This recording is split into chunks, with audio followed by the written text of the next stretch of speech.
Bonjour et bienvenue encore une fois à Simon Nouvelle. Aujourd'hui, nous allons aborder un sujet qui pour beaucoup de personnes est difficile à accepter et pour d'autres, il est très facile de discriminer.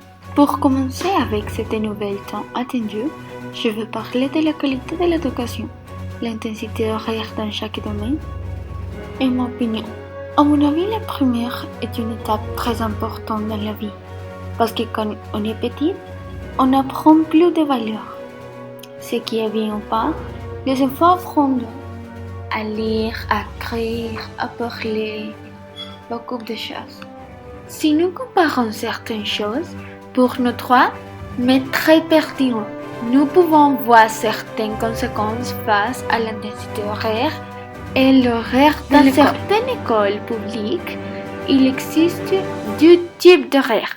Alors, 6 heures à 2 heures et midi et 1 heure à 6 heures. En autre terme, les enfants étudient 6 heures au moins.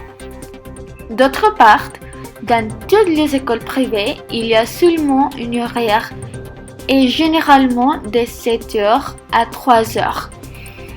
C'est-à-dire les enfants étudient 8 heures. Le système scolaire de mon pays fonctionne de la manière suivante. Les enfants de 6 ou 7 ans entrent dans l'enseignement primaire, qui va de la première à la 4e année. Quand ils quittent l'école primaire à l'âge de 10 et 11 ans, dans la première et la 2e année de la primaire, les étudiants ont 6 et 8 ans. Les tables de multiplication de 1 à 10 commencent à être apprises à la fin de la 2e année de primaire, et c'est qu'il a 6 et 8 ans. Mais tout dépend de l'école.